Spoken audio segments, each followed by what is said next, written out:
سيداتي الفضليات، سادتي الأفاضل، السلام عليكم. أرحب بكم في أعمال اليوم الثالث. Welcome to the third day of the conference entitled Protracted Arab Civil Wars, organized by the Arab Center for Research and Policy Studies. We shall resume our sessions and we shall discuss a number of civil wars related dimensions. My name is Haider Saeed and I'm a researcher at the Arab Center. I'll be moderating this session and we shall resume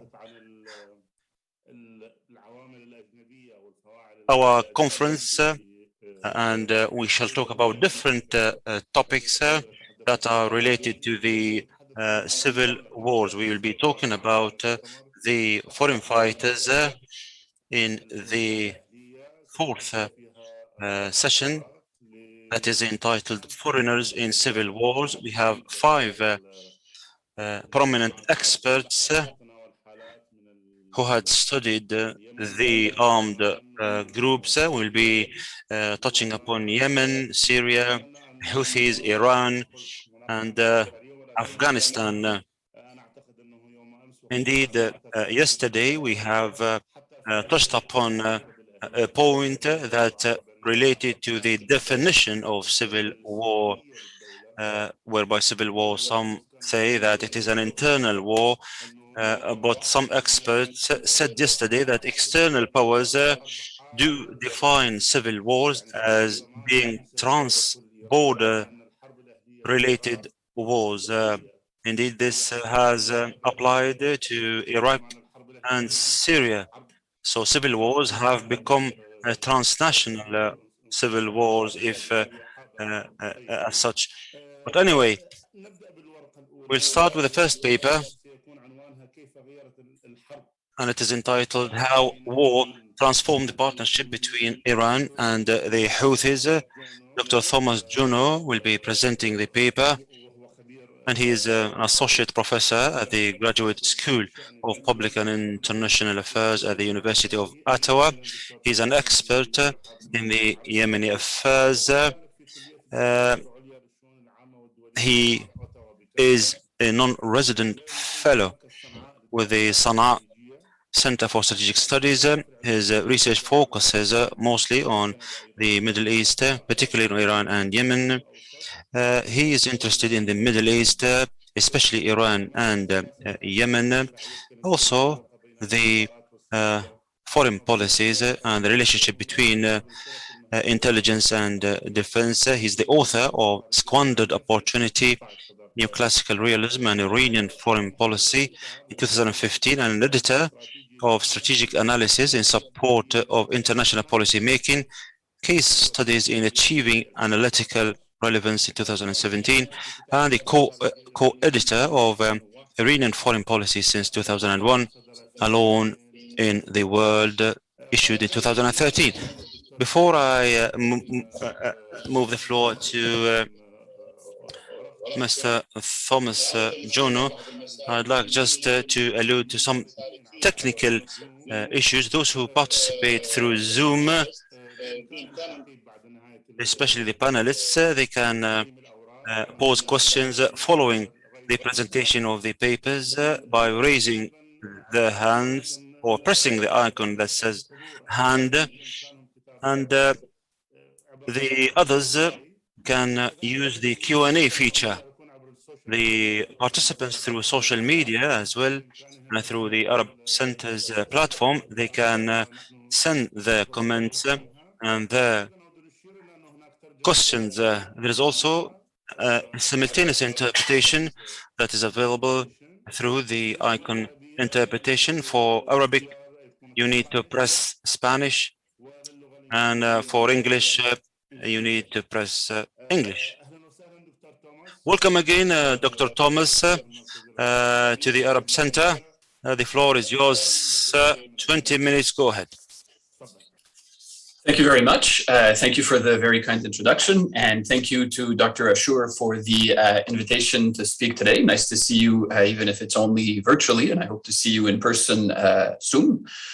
So I will speak today about the partnership between Iran and the Houthis. I'll give a bit of background. Then I will focus on how war since 2015 in Yemen has led the partnership to evolve quite a bit. And then I'll finish with a bit of analysis on what that means. Very quickly on the background, before 2004, when the first round of conflict between Iran and the Houthis between Yemen and the Houthis, started, there were limited contacts between Iran and the Houthis. Iran probably started providing small amounts of weapons to the Houthis around 2009, but even at this point, this support was limited. Yemen was not a priority for Iran back then.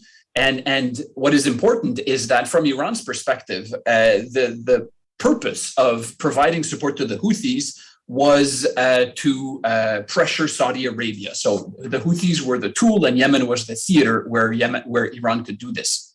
The second moment of change in Iran's Yemen policy came during the 2011 to 14 period, when, as we know, uprisings throughout the Middle East, they reach Yemen, they cause what is already a very fragile state to weaken even further. And this allows the Houthis to consolidate their power in northwest Yemen and eventually to take control of the capital Sana'a in 2014.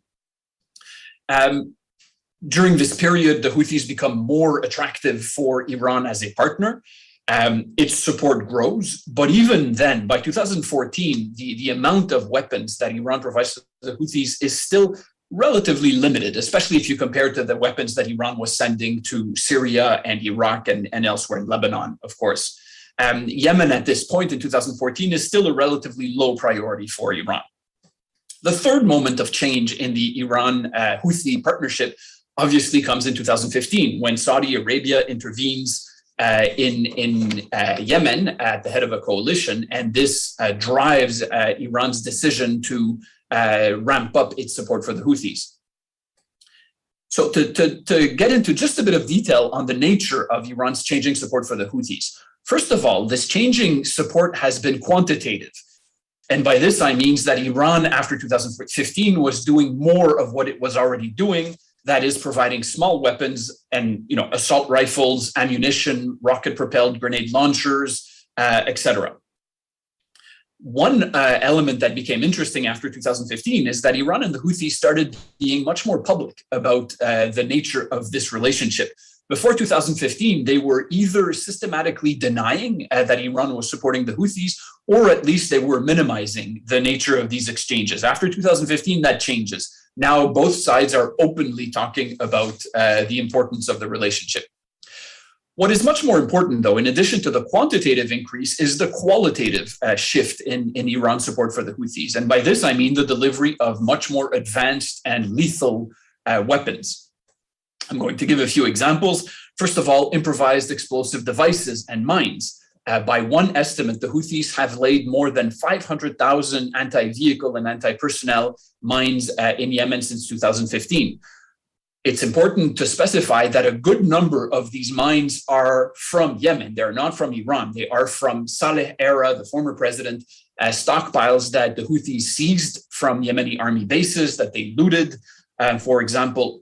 But it is now increasingly clear that Iran orchestrated the transfer of technology and material, advanced material, to the Houthis to assist in the local manufacture of these devices. And this has allowed the Houthis to really ramp up their production of mines. Related to mines, to landmines, is the development of waterborne improvised explosive devices, what we commonly call drone boats. One model of drone boat that the Houthis have increasingly been using is a vessel that ironically was initially delivered to Yemen, to the Yemeni army before the war by the United Arab Emirates. And in the 2000s, they donated about 60 of those vessels.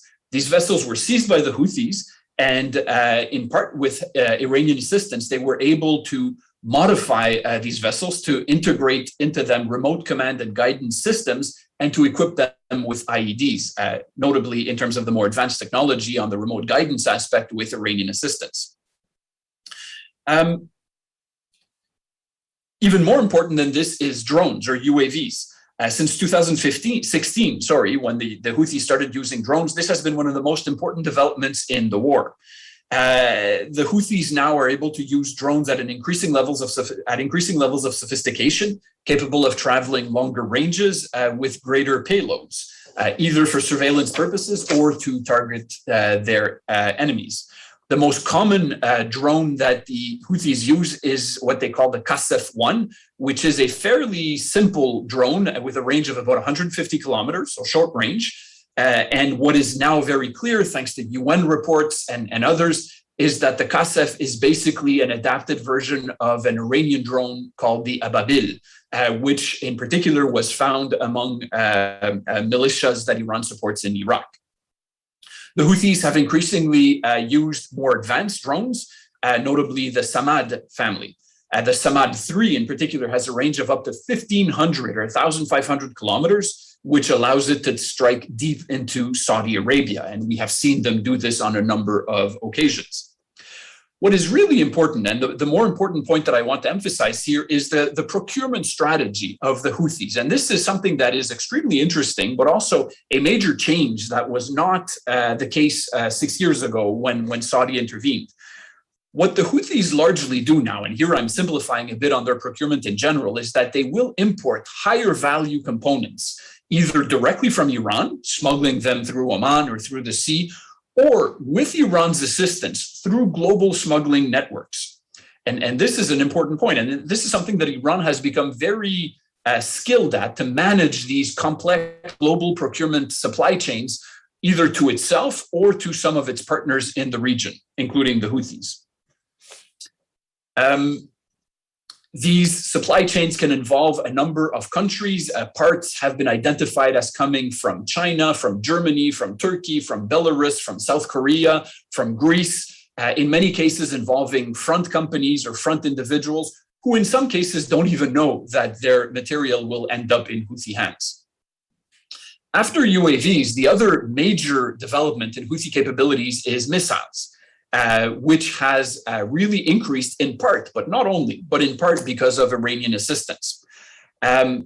One of the most commonly used missiles by the Houthis is the Burkan 1, which is now clearly a modified version of the Shahab missile that Iran has had for a long time, with a range of about 800 kilometers.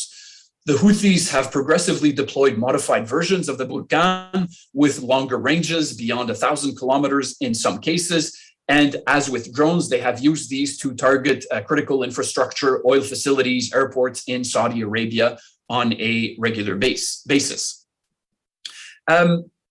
Again, complex global procurement chains, in some cases directly from Iran, in other cases involving other actors, other parties, that allows Iran to support the delivery of parts to Yemen, and then Iran has deployed IRGC officers, in some cases along with Hezbollah officers who provide translation services. In some cases, though, IRGC Arabic language capability is quite good.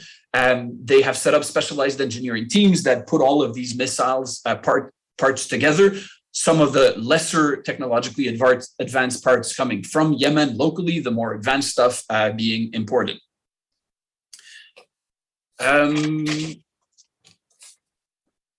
Let me, for reasons of time, skip a few points. So one thing that is important to keep in mind is to try to ask, what is the proportion of Houthi power, right? The big rise in Houthi power since 2015 that we can ascribe to Iranian assistance. Obviously, it's impossible for me to quantify that, to say that 40 or 52 or 66% of Houthi power comes from Iranian assistance. Nobody is able to give a precise number like this, especially because Iran, in some cases, provides less volume, but more technologically advanced parts to the Houthis. So it makes quantification complicated. What is important to remember, though, is that as much as Iran has played an important role in generating Houthi power like this, a significant proportion of Houthi assets, of Houthi power, have also been generated locally. A large portion of Houthi stockpiles, for example, come from their absorption, in some cases forced absorption, but in other cases negotiated or cajoled, of Yemeni army units, of tribal militias, in other cases from their looting of Yemeni army stockpiles during the course of the war, and in a number of other cases purchased on the black market. One of the important the developments in Houthi administration is that they have hired one of Yemen's most prominent arms dealers and given him a major role in military procurement. So that is obviously not a coincidence. In some cases, there have even been instances of Saudi Arabia airdropping weapons by mistake to Houthi territory and providing the Houthis with not a negligible amount of weapons like this too. The other element in understanding the rise of Houthi power in the context of the Yemeni civil war is that power is relative. So yes, Houthi power objectively in absolute terms has increased a lot, in part because of Iranian assistance, in part because of power generated locally. But at the same time, Houthi power has also significantly increased because of the weakness of their main rivals. And by this, I mean the internationally recognized government of President Hadi, supported by Saudi Arabia, supported by the US, which is fragmented, which is divided, which is corrupt and incompetent. And this weakness has really allowed the Houthis, which have their own internal divisions, of course, but are far more competent in their conduct of the war. And that has been a major factor in allowing them to really rise to the extent that they have. So one way of framing this is that the Houthis have benefited from Iranian support, but they are far less reliant on Iranian support than the Hadi government is on Saudi support. Another way to frame this is that if Iran cut off its support tomorrow morning, not going to happen, but just hypothetically, if Iran cut off its support tomorrow morning, the Houthis would stay very strong. They would suffer, but they would stay very strong. If Saudi Arabia cut off its support tomorrow morning, the Hadi government would probably collapse in a matter of weeks or months. I don't know exactly, but certainly fairly quickly. So from Iran's perspective, what is the strategic rationale here? A greater role for Iran allows it to contribute to bogging down Saudi Arabia, which is one of its main regional adversaries in a conflict along Saudi Arabia's border. So that allows Iran at a very low cost, because its support to the Houthis is not very expensive. Is it $50 million per year, $100 million per year? I don't know, but somewhere in that range. And in doing this, Iran is able to push insecurity away from its borders and towards Saudi Arabia. There's also a very strong pull factor. So the Houthis have been equally keen to expand relations, right? We sometimes tend to think about the Houthis as Iran's proxy, as the tool in Iran's foreign policy, but that is simplistic. The Houthis have their own agenda. They have benefited from Iranian support. They have sought Iranian support because really Iran is the only significant external power that will support it. So this has, it's important always to keep that angle of the story in mind. The Houthis use Iranian support to advance their own interests as much as the reverse is true. So if we try to make an assessment of this, for Iran, involvement in Yemen has represented a clear victory. It is a good return on what has remained a fairly modest investment. Saudi Arabia spends billions of dollars per year in Yemen. Again, I don't know the exact amount. Some people go up to tens of billions of dollars per year. I tend to find that that's a bit high, but it's certainly a lot of money, far more than what Iran spends. The Houthis today, in part thanks to Iranian assistance, can strike Saudi Arabia, oil refineries, airports, military infrastructure. One point to keep in mind is that the military impact in narrow terms on the battlefield of this more advanced technology that Iran has provided has been limited. It is not because of drones and missiles, or at least the more advanced drones and missiles, that the Houthis have been able to defeat government forces in Yemen. It is more because of their cohesion, because of the small arms, because of the weakness of their adversary. And the actual damage on Saudi Arabia because of drones and missiles used by the Houthis has been quite limited, just in material terms. But beyond this limited military impact, of course, the symbolic consequences have been significant. And so, because it's embarrassing for Saudi Arabia, there's a psychological impact here that is major. and as are the longer term implications for the regional balance of power.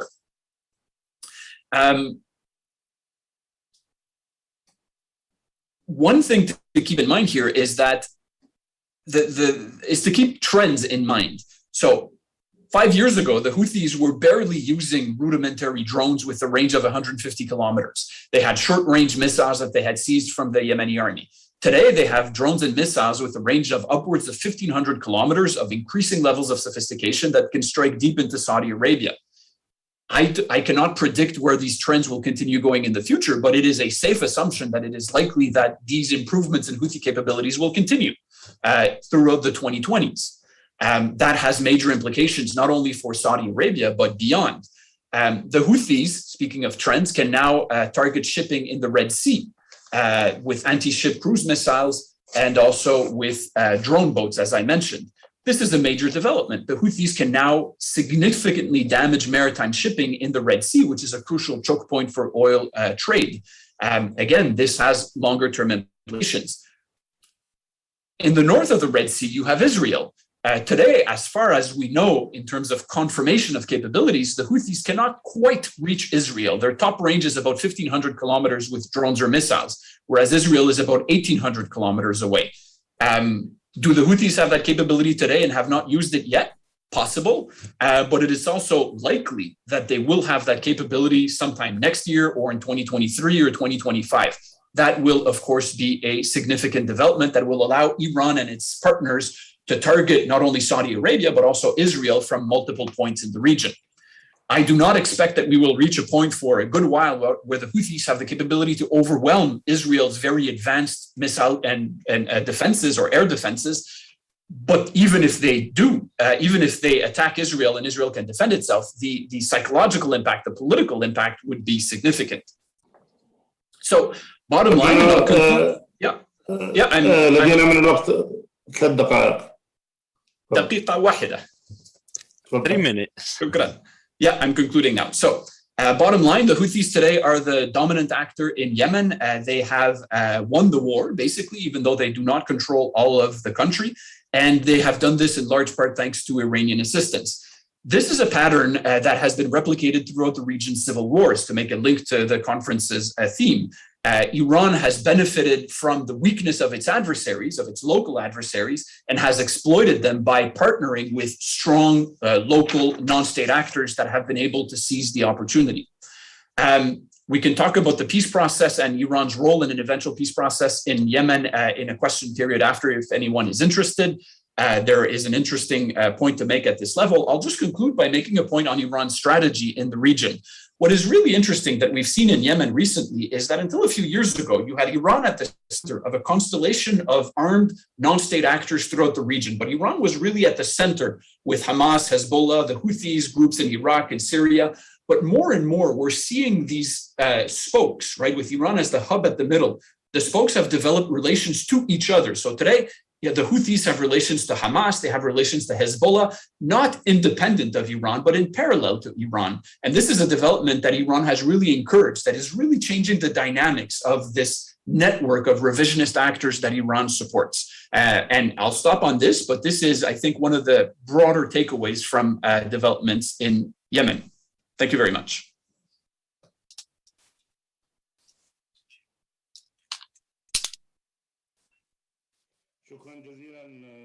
Thank you very much, Dr. Thomas Juneau, for this presentation.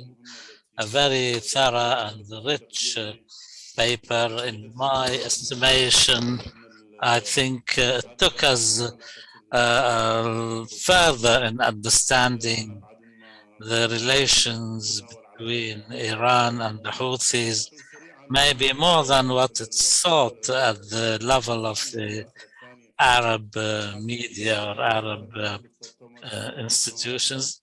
The second paper will be by Dr. Thomas Hegghammer, and it's entitled, Will Arab Fighters Return to Afghanistan?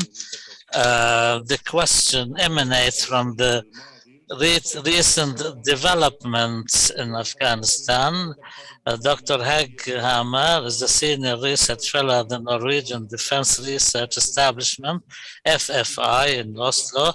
He is also a political scientist and historian who specializes in the study of militant Islamist groups. His books include Jihad in Saudi Arabia, Violence and Pan-Islamism since 1979. This book was translated into Arabic and very well received in the Arab world. Jihadi culture, the art of social practices of militant Islamists, then the caravan, Abdullah Azzam, and the rise of global jihad. I personally benefited from Dr. Hegghammer's works when he wrote about ISIS. Thank you very much, Dr. Hegghammer. You have 20 minutes to please go ahead. Warm thanks to you, Dr. Haider, and thanks to Dr. Omar for and to the Arab Center for the invitation. It's a true pleasure to be here and to speak alongside you all. And I thank all the esteemed ladies and gentlemen in the audience as well. So as the title suggests, I'm going to tackle head on this big question that a lot of people have been asking in recent weeks. Will Arab foreign fighters return to Afghanistan in the way that they did in the years leading up to the 9/11 attacks? Now, foreign fighters in Afghanistan matter for the Arab world in at least two ways. One is by producing people and radicalizing people who later can play sort of destabilizing roles in civil wars in the Arab world. There is a historical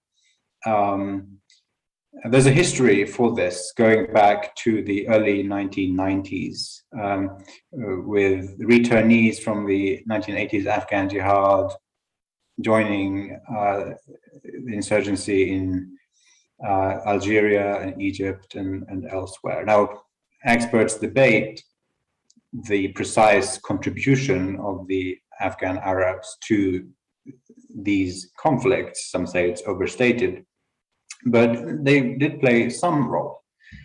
The other way that Arab foreign fighters in Afghanistan have affected the Arab world has been by provoking international powers to intervene in the Arab world. I think if it hadn't been for Al-Qaeda's 9/11 attacks, there obviously would have been no intervention in Afghanistan, and there might also not have been an Iraq war.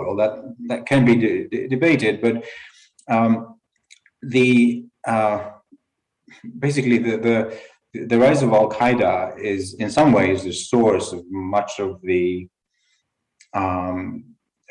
ills that came with the war on terror years. So it is important to sort of keep an eye on this phenomenon going forward. Now, I should preface this by saying that I come to the topic with only partial knowledge. I mean, there are people who know a lot more about the Taliban than I do, and there are people who know much more about the state of the Al-Qaeda organization today than I do. But I think what I bring to the table is some historical depth from having studied the history of foreign fighting and from having studied the Afghan Jihad in the 1980s in some detail. notably in the book, The Caravan, that Dr. Haider mentioned. So I'm going to focus on three things in my remarks. The first will be on the historical roots, the historical relationship between Arab Islamists and Afghanistan. The second will be the different types of what I call Arab political religious migration to Afghanistan over the years. And the third will be the changes in the geopolitical landscape around Afghanistan. So with regard to the historical roots, the point I want to make here is that I think everybody knows that the historical connection is deep, but I would add that those historical ties may not be quite as strong as one might tend to assume. So obviously, the ties between Arab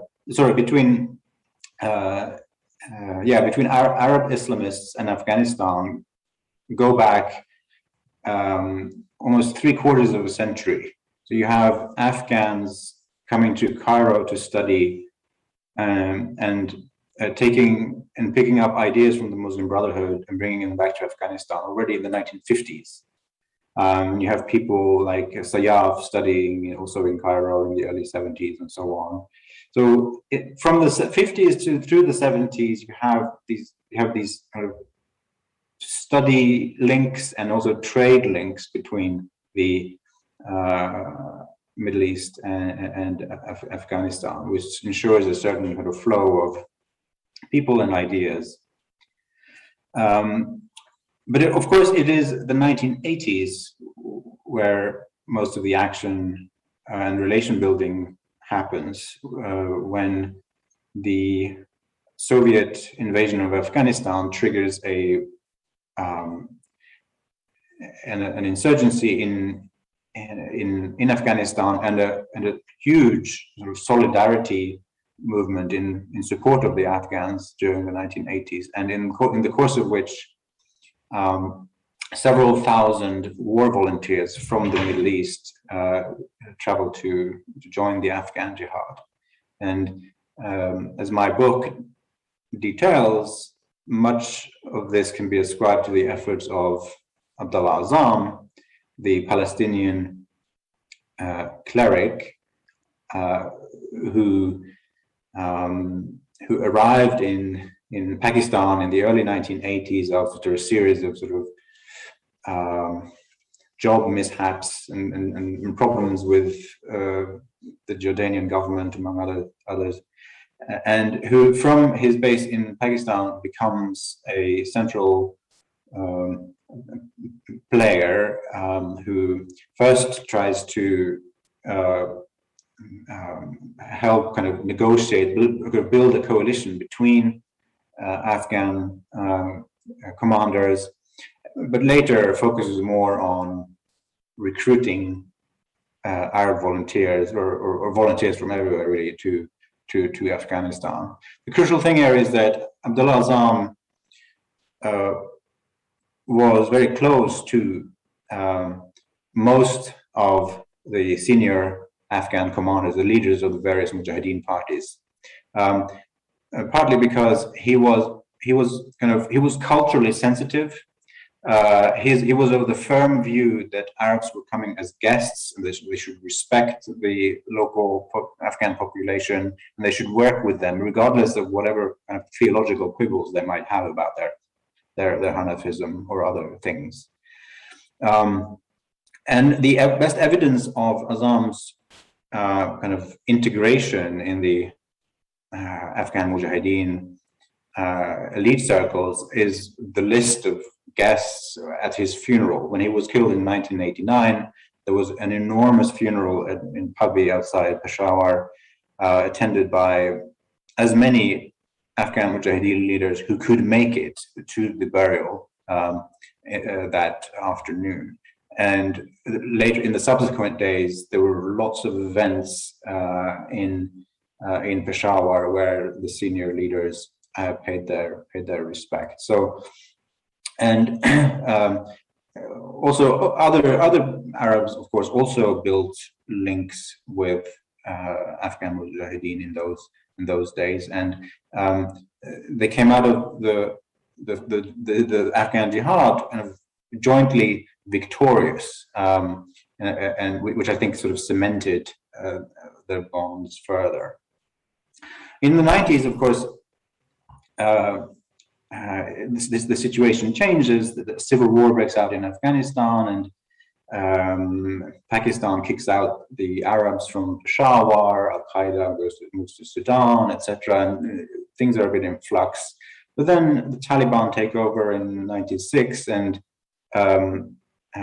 bin Laden is able to ingratiate himself with them and set up a base in Afghanistan again, and the rest is well known. The building of an Al-Qaeda camp infrastructure in Afghanistan, which produced the 9/11 attacks, the US intervention, which throws them out. And so the sort of last phase in this history is, of course, the post-9/11 era, where international forces are present and are focused on keeping Al-Qaeda out of Afghanistan, and of course on sort of basically hunting them down. So from October 2001,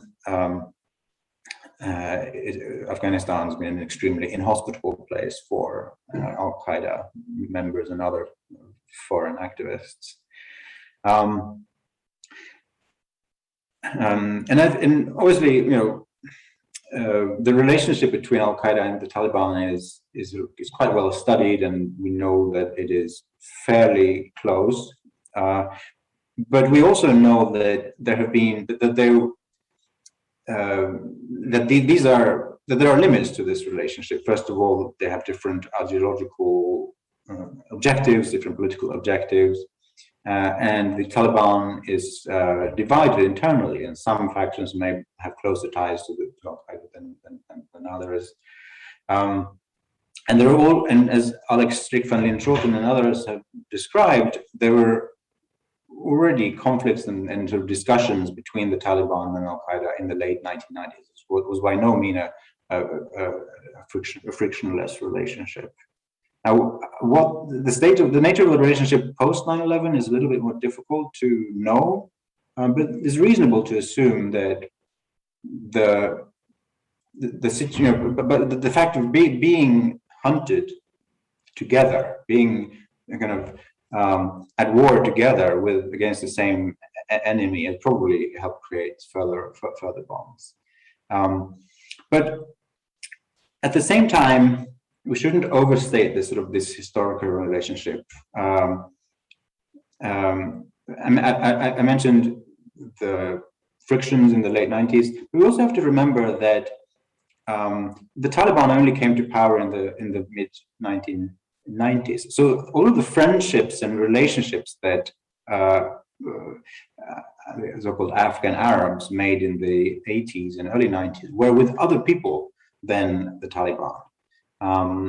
So those roots are perhaps not as deep as one might think. Also, I think it's probably fair to say that Al-Qaeda or the Arab fighters were more attached to Afghanistan than the other way around. I'll come back to this in a little bit on how often Arab foreign fighters needed the Afghans more than the Afghans needed the Arabs. And I'll add also just like a micro thing. Let's think about the top leadership of Al-Qaeda, Ayman al-Zawahiri. He is not, his links with the Taliban are probably not on the same level as that between Osama bin Laden and Taliban and other Afghans were. Zawahiri didn't fight at all in the 1980s. He was present, but only in Peshawar. And later on, he was busy with running his Egyptian organization and from all we know, his links with Afghan actors were never that close. So his, let's call it sort of sentimental leverage vis-a-vis Taliban is smaller than that of Osama bin Laden in the past. Let me turn now to the second point I want to make, which is that we have to distinguish between different types of motivations for going to Afghanistan. So when we're talking about Arabs going to Afghanistan, or from the 1980s until the 2000s and beyond, we're talking about a range of different phenomena, actually. And I would lump them together only under the umbrella of political religious migration. And we have at least 5 types of motivation. The first is basically anti-occupation motivation. This is what drove most people to go to Afghanistan in the 1980s. So this is the desire to just help the Afghans fight an external invader. You also had some of that motivation in the months right after the US invasion in 2001, with several hundred people going to Afghanistan to fight the Americans. A second motivation, which is slightly different, is that of this quest for a safe haven or refuge from Arab regimes. And that you had that already in the 1980s with Egyptian groups seeking refuge in Afghanistan. And also in the 1990s, a bunch of Arab sort of jihadi group focused on their respective governments found in Afghanistan a safe haven primarily. A third, and a very important motivation, which you saw mostly in the late 90s, was this sort of search for the true Islamic life. A lot of people went to Afghanistan in the late 90s because they were curious about the Taliban state. They were interested in seeing what a really rigorous Islamic society was like. And many people went as teachers and preachers, etc., to try it out. In some ways, there are echoes here to what we also saw in 2013, 14, 15 with foreign fighters from Europe or elsewhere going to the Islamic State in Iraq and Syria. Often they said they wanted to live under kind of in a true Islamic society. I think there is an appetite for that type of experience in a subset of the Muslim population around the world. Small, admittedly, but it is there, and it mustn't be conflated with kind of a desire to join a terrorist organization. A fourth motivation, I think, has often been adventurism. People wanting to go and just fire guns and get a military experience. And the fifth one is basically joining an international terrorist group. And you had some of that in the late 90s. You also had some of that after. Also in the 2000s, with people going to Waziristan to join Al Qaeda, knowing full and well what Al Qaeda was up to. So لدينا 4 دقائق. شكرا. So the point here is that Arabs in Afghanistan is a big tent with different motivations. Thirdly, my third point is that the geopolitical situation has changed in 2 fundamental ways. The first one is, of course, that the international community is now aware of the dangers of letting Al Qaeda operate freely in Afghanistan.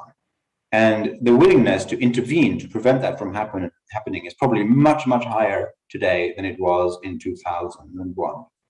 So, people say history sometimes repeats itself, but I think more often history is Bayesian, from the statistical term Bayesian, where you update your preferences according to new information. So now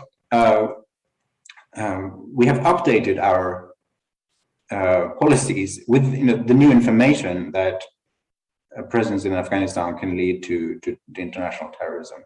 So, and I think the US and perhaps others have made their intentions quite clear to the Taliban that if they see a major Al-Qaeda sort of stronghold in Afghanistan, they will intervene militarily. And there's no reason to doubt their ability to do that in a limited way. So I think there's some deterrent effect on the Taliban's behavior. The second fundamental way that the situation has changed is that Arab states have become more, in general, have become more hostile to Islamism in general. And that some of the kind of key areas that previously served, if not as safe havens, that at least as kind of way stations to Afghanistan, and I'm thinking here of Saudi Arabia in particular, but also some of the Gulf countries, they no longer play that role. And so if you are conservative or radical Islamists in the Middle East today, and you want to go to Afghanistan, it's quite a bit harder because the government, all the governments in the region will be watching you closely and trying to prevent you from doing that. So to sum up, I think Al-Qaeda will be very interested in coming back, with the Taliban much less so. So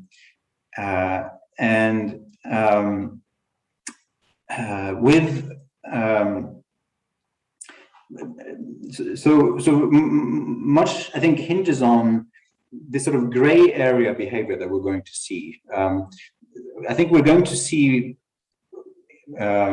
people trying to go to Afghanistan, not necessarily to join Al-Qaeda, but to live under, to try out the Taliban society.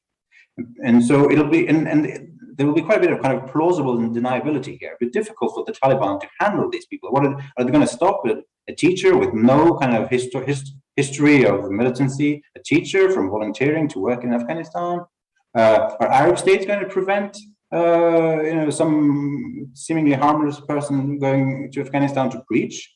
This sort of activity will pose a challenge, because even though people go there, with good intentions and no, military aims, that may change over time. People might get drawn into camps and such, as some of them were in the late 1990s. So there will be challenges ahead, but I'm not all that pessimistic with regard to this question. Thank you very much.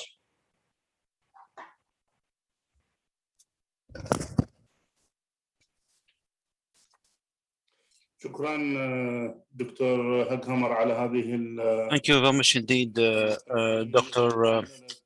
Hegghammer, for this paper, where you have from the depth of history and the Arab fighters, the relationship with Taliban, and so on and so forth, and answering the question, will the Arab fighters return to Afghanistan? And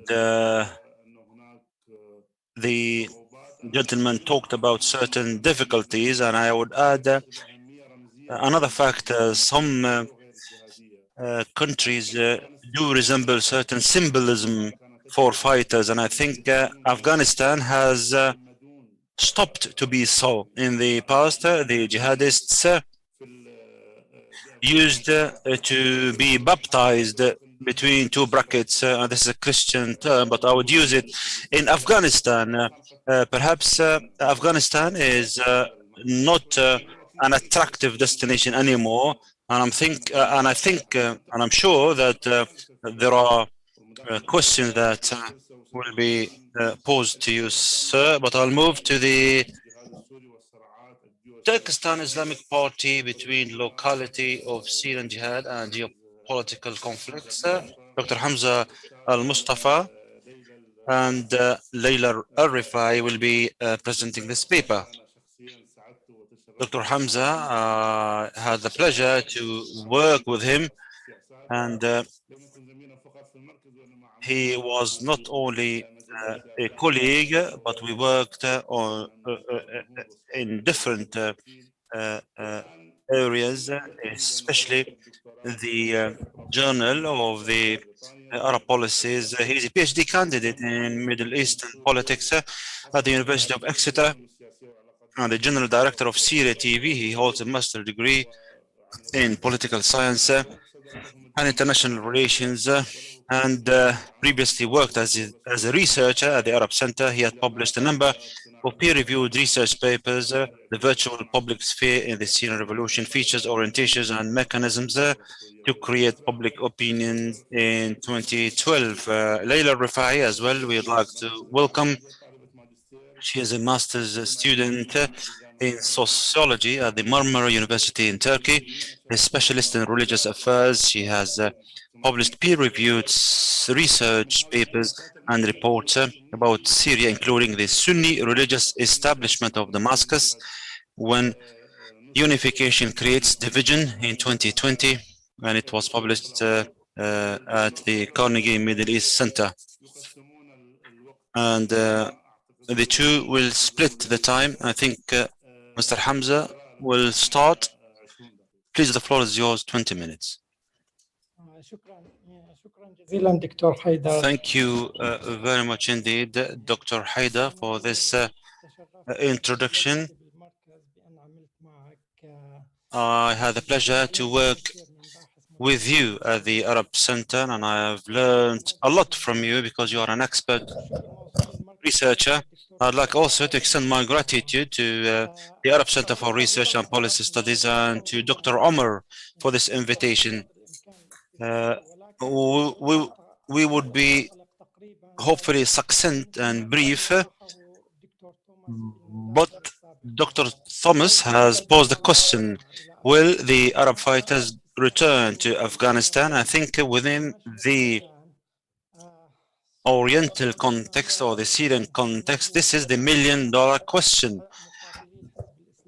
Will the Turkistan Islamic Party's fighters will return to Afghanistan and others? These kind of theses relate to some facts that are present on the ground, including the fact that Afghanistan in the middle of the 90s has been a safe haven for the Uyghur, and Syria in 2012 has become a safe haven for them.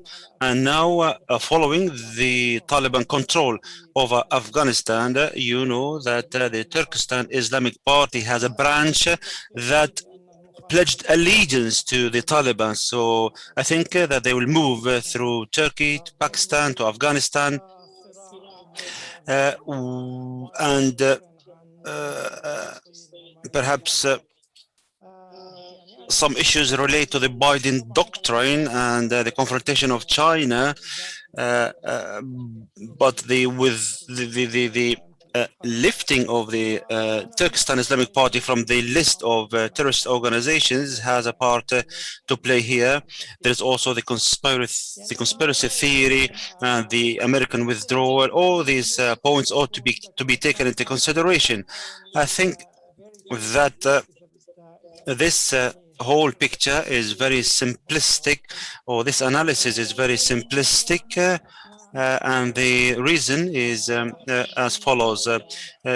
Throughout our research, I and Laila, we have sifted through the literature of the Turkistan Islamic Party. We found out that there is no information about this party, its evolvement, its establishment, the divisions in the party, and so on and so forth.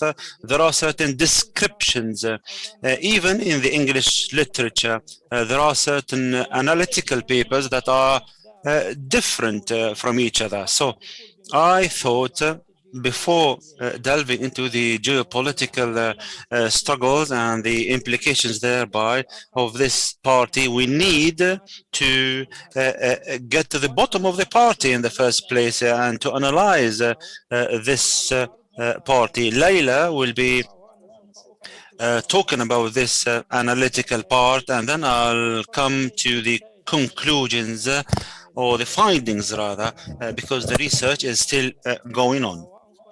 I'll move the floor to the researcher Laila Alrefaai. Please, the floor is yours.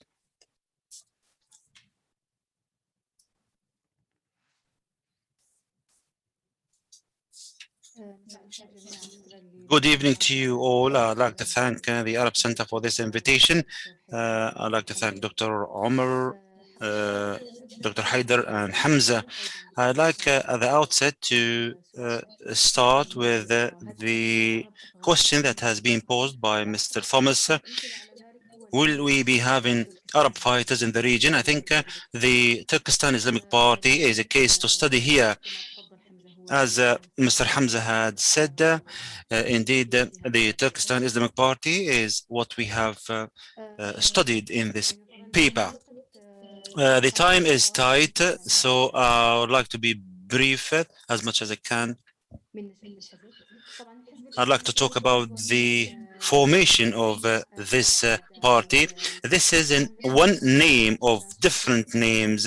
Here we can talk about Eastern Turkestan, and indeed it is an organization that calls for a Muslim government for the Uyghur in an area that is called Eastern Turkestan, and this is their flag. It's called Gugkerob, and the Chinese authority indeed annexed this province, and it is called now Xinjiang, the Uyghur autonomous region. So Eastern Turkestan and Xinjiang are symbolic kind of names, and they are laden with political kind of nuances. The Chinese authority cannot dispense with Xinjiang for a number of reasons. It is indeed the biggest province in China, area-wise, and Russia, India, and Pakistan are just on the border of this province. And in addition to that, in addition to the geopolitical importance, it is very important economic-wise because it is a transit area of the what's called the One Belt, One Road initiative, where goods go from and are imported and exported. The province is important for the Uyghur because the Eastern Turkestan is synonymous to the Uyghuristan, the land of the Uyghur. There are few kind of differences between the Han clan and the Uyghur. The Chinese authority tried to organize the immigration of the Han clan members to Turkestan so that they will become the majority. In addition to the repressive measures that China has taken, whereby this province has become a dystopian or the most dystopian province in the world. Indeed, this had egged on the Uyghurs to be adamant on asking for independence. There are a number of parties that are Islamic, Marxist, and otherwise, and they ask to entrench stability politically and autonomous independence as well, and other kind of demands. But the Chinese authority has called this as the trinity of secessionism, whereby they are subservient and they ought to be repressed. The Turkistan Islamic Party has been established at a later stage, and indeed, as you can see, this is the flag of the party, and it adopts an Islamic ideology to have into place an Eastern Turkestan Islamic state. It wants to establish a caliphate or khilafah or caliphate through jihad and through commanding good and forbidding evil. This is a timeline of the evolvement of the Turkistan Islamic Party. In brief, it belongs to the Turkistan Islamic Party that used to be that has been established in the 40s of the previous century, Abdul Hakim Makhdood, who has been imprisoned. He had established into place madrasas. Hassan Makhdoom belonged to such madrasas, and he is called Abu Muhammad al-Turkistani, and he has become the godfather of this party. In the 1900, Diya-ad-Din has led to the Bahram insurgency, and perhaps I would move, because the time is tight, I would move to talking about in 2002, the Turkestan Islamic Party has been designated by the United States of America. China has exaggerated its role. In 2008, we had the Islamic Voice that was the media arm of the party, and it had a journal that is still being published. We have 25 editions of this journal up to this moment. I'll move quickly to the relationship with Taliban and Al-Qaeda. It has been discovered that Hassan Makhdoom, that I have talked about, had pledged allegiance to the Mullah Omar, and he had met al-Zawahiri and Osama bin Laden, and on numerous occasions. In 2012, the party has traveled to Syria in order to train its members and to establish the Khilafah at a later stage. Since 2012, the fighters flocked to Syria, and indeed, as you can see behind this gentleman, the flag is similar to the Taliban flag. We had Abdul Haq came again and surfaced at this stage, and he headed the party. The party indeed participated in a number of battles, especially the liberation of Idlib is the Jisr al-Shughur battle that has become the headquarters of the party. In 2015, Abdullah al-Mhaismi, the Jabhat al-Nusra affiliate, has occupied a number of media-related posts under the umbrella of the Turkestan Islamic Party. In 2016, the Tahrir al-Sham هيئة تحرير الشام was established, and indeed there was a split kind of between the Hayat Tahrir Sham and the Al-Jolani and the previous or the former Jabhat al-Nusra, but this party has leaned towards the Hayat Tahrir al-Sham. It had social activities since August 2021 and a headquarter. Nobody knows the leader of this party. We are talking here about speculations, but the number of the fighters of this party are to the tune of 1,000 or 2,000, including their families. But it is very fierce military-wise, and it resonated splendidly with its members and its social base. The Turkestan Islamic Party has been lifted from the terrorist organizations list just before Trump lost the elections.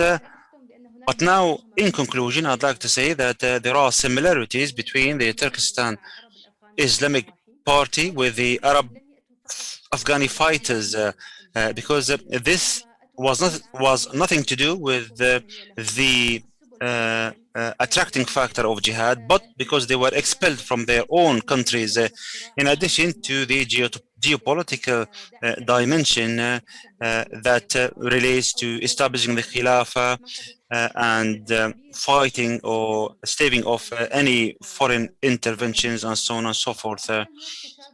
Lastly, there are similarities between the rhetoric and the objectives between the Turkestan Islamic Party and Abdullah Azzam as far as the Palestinian cause is concerned.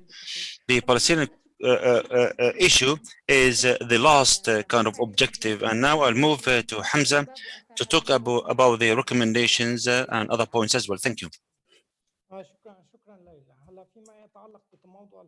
Thank you, Laila. As far as the Syrian Jihad landscape, we had the global Jihad affiliated kind of parties and other parties that thought of the importance of the locality of the fight or the nationalist kind of way of thinking. When the Turkistan Islamic Party was established, as Laila has said, it came along with the Battle of Idlib, and Jisr al-Shughur has become the headquarter because the Jisr al-Shughur battle stretched over 30 days. And indeed, the Syrian fighters and other fighters, including the foreigners, couldn't get to a breakthrough. And here, the fighters of the Turkistan Islamic Party had kind of the upper hand, and they were capable of using certain tactics to merge between light weapons and heavy weapons, and they were successful in that battle. And that's why Jisr al-Shughur has become its headquarter. But up to 2017, the Turkistan Islamic Party had good relationships with the local communities, especially in Idlib, in Jabal al-Summaq, and Jisr al-Shughur, and in Latakia, and others. They used to dissociate themselves from the conduct of other parties that used to be provocative as far as the community is concerned. And this has led to having a good reputation among their fighters. They did not want to interfere in the Syrian affair. Here I'm talking about the years leading to 2017.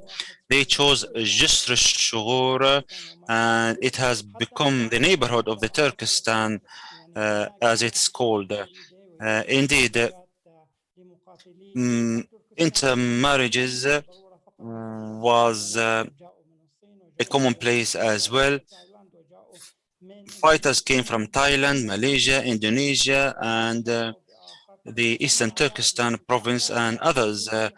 And 3,000 to 4,000 fighters are there from Malaysia, Indonesia, and others.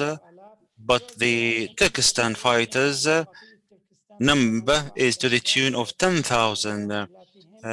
Indeed, they came along with their families, and they came through Turkey, not because they know Turkish, but there are Uyghurs in Turkey, and there is a political preaching kind of movement in Turkey, and it is licensed, and it represents the voice of the Uyghur in facing China. And at that, or in Turkey, they have a lobby. More than 500 members of this movement went to a military camp in Turkey, in Zaytun Bonu, in order to be moved to Turkey when the Afrin battle started.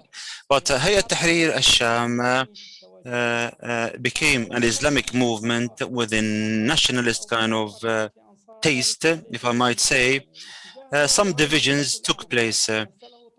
There was the global kind of trend. The Hurras al-Din party represented this global reach. It is indeed the official branch of al-Qaeda in Syria. Hayat Tahrir al-Sham wants for this party to be weakened, because Hayat Tahrir al-Sham wants to be recognized internationally and wants to become similar to the Taliban. Here, the Uyghur fighters or the Turkestan fighters, despite the fact that most of them pledged allegiance to Hayat Tahrir al-Sham, but still they were dispersed allegiance-wise between the ISIS in Raqqa, and some pledged allegiance to al-Qaeda and the Hurras al-Din party, that is al-Qaeda. So some of them played the mediation role between the Syrian factions and later between Hayat Tahrir al-Sham and Jund al-Aqsa, before Hayat Tahrir al-Sham obliterated Jund al-Aqsa. So I don't want to say that the loyalty has been scattered over the factions or the blood has been scattered over the tribes, but I would like to say that the Syrian status or issue has become very complicated, even if we turn a blind eye to certain dynamics. When I reviewed the status of the Turkistan Islamic Party, some superpowers tried to exaggerate its role. I think this party has become a media kind of scoop or a media phenomenon. It has been exaggerated, and I think that there is a contention or a division or a disagreement between the Afghanistan Turkistan Islamic Party branch and the Syrian branch as to who will have the upper hand. I think Afghanistan will constitute a good destination for them because it is closer to China, despite the fact that the party defines itself as a jihadi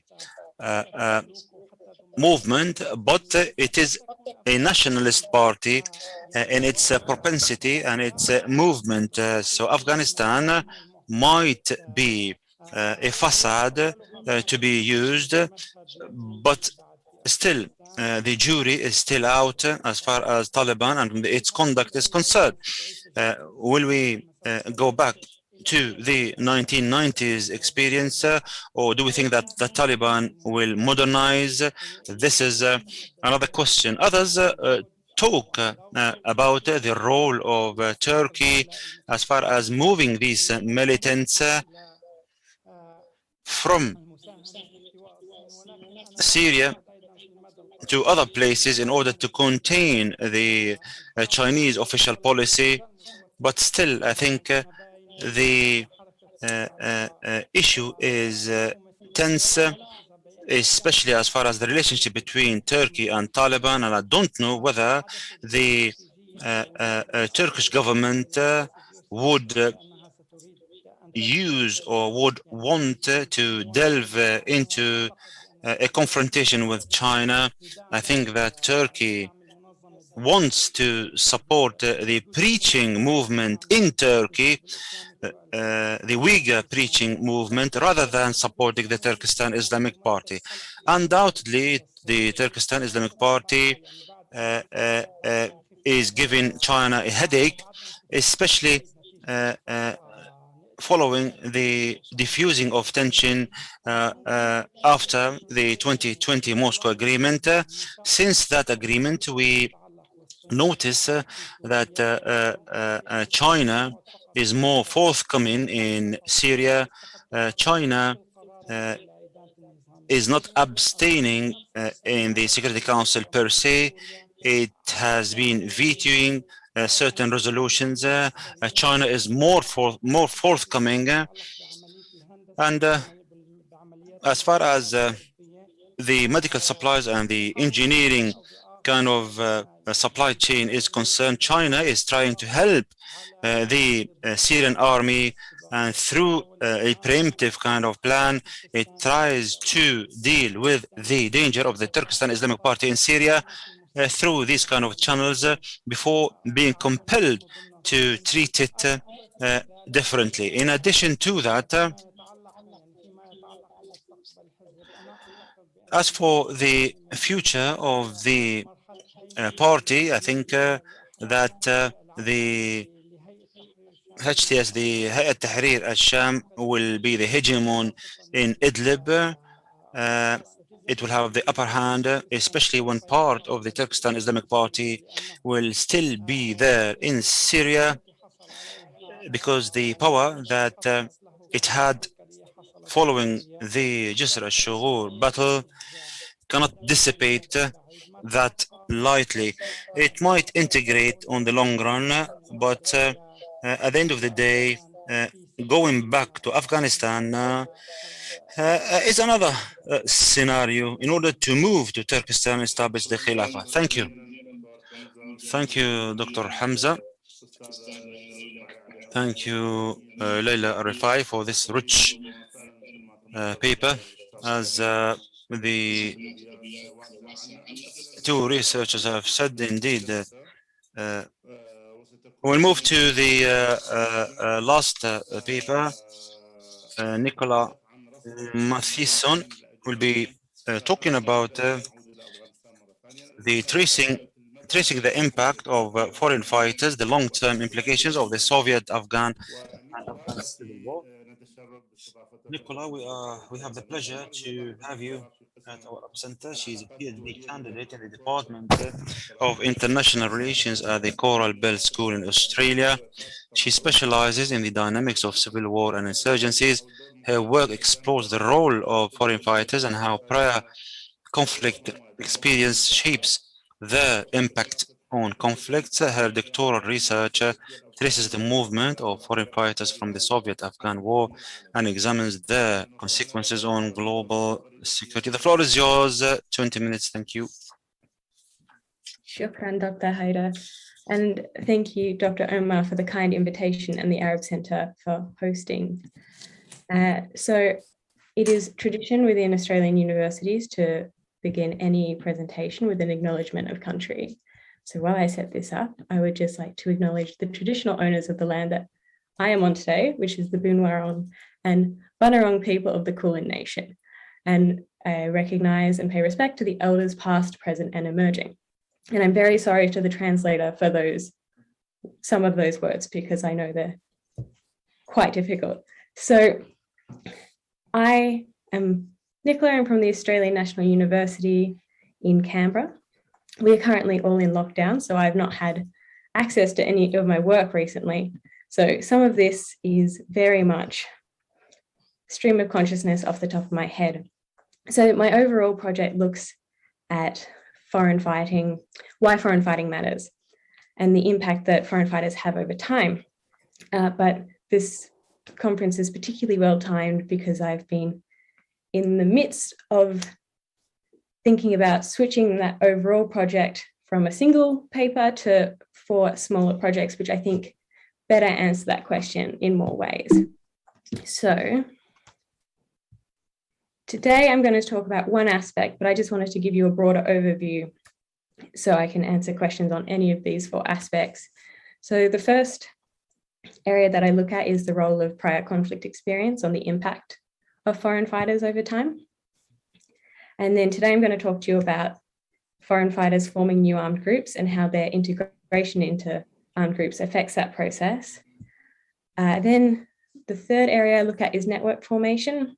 So a lot of civil war literature speaks to the importance of social ties and quotidian networks to mobilize and form new armed groups. But obviously in the context of foreign fighters, those networks, those social ties are absent.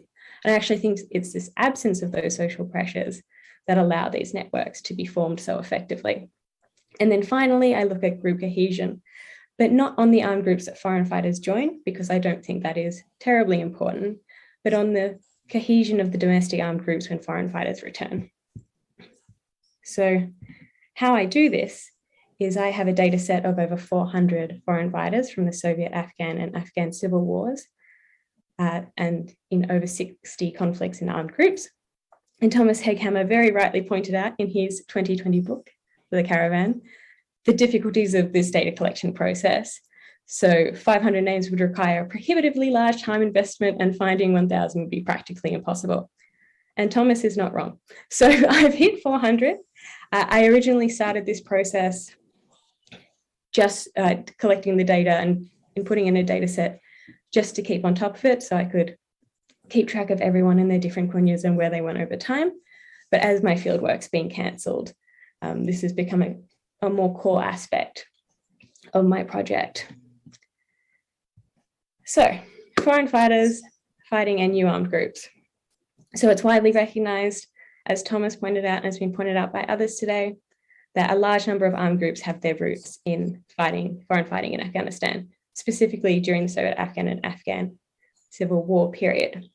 And a number of nascent armed groups, so small armed groups that couldn't expand in their domestic context, also sent their fighters abroad for training. But despite the huge surge of new groups during this period, and even these actors forming new groups decades later, you don't see the same emergence, in my mind, and I'm happy to be told I am incorrect at this stage, from other conflicts where foreign fighters were also present. So this led me to ask, under what conditions do foreign fighters form new armed groups? And in particular, why is the Soviet-Afghan war so unique in this way? So a little bit of background on armed group formation. We actually don't know a great deal about it because most of it happens in secrecy. And so I've just kind of split it up into three stages, the early stages. These three terms are just placeholders. So first you have formation, where groups are small, clandestine, they're sorting out their ideologies and goals, and recruiting and training whilst remaining undetected from the state. And this is a very vulnerable time. If the state discovered them at this stage, they're unlikely to survive. The expansion stage is when they become visible to the state and start authoring violence. Again, very difficult time for a group to go through this stage. And a lot of groups don't make it past this stage. And we also don't capture them within our data sets in civil wars because they don't hit the threshold of the number of battle deaths. So it's usually 25 or 100. So a lot of groups don't hit that threshold. But once you pass through that stage and you have some experience, you've proven you can withstand the state, and you might have some territorial control, things start to become more stable. But foreign fighters obviously don't face these same barriers when they're overseas. So they're protected from the state. And usually the country in which they're fighting or intend to fight aren't as concerned about the foreign fighters themselves as they are about their opposition groups. So you don't require the same secrecy.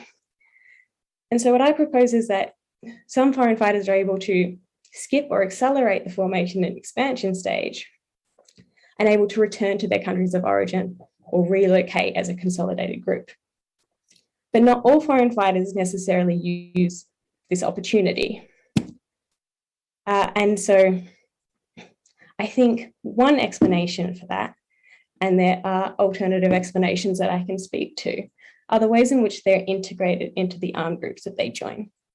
So I kind of have three ideal types of foreign fighter integration. So the first is embedded, where you become a full member of an armed group. So the fact that you're foreign is immaterial. You fight alongside local fighters, you're exposed to the front line, and you are able to achieve leadership positions within the organization. And then partitioned and isolated are structurally the same. You are separate from the local fighters and you're trained separately. And if you achieve leadership positions, it's usually within your own foreign fighter unit or contingent. The difference being if you are used on the front line. So an example of an embedded group would be Al-Qaeda in Iraq or ISIS. A partition group would be the International Brigades, for example, in the Spanish Civil War, or Bosnia and Herzegovina. And an isolated group, I think, really is seen most frequently during the Soviet-Afghan war.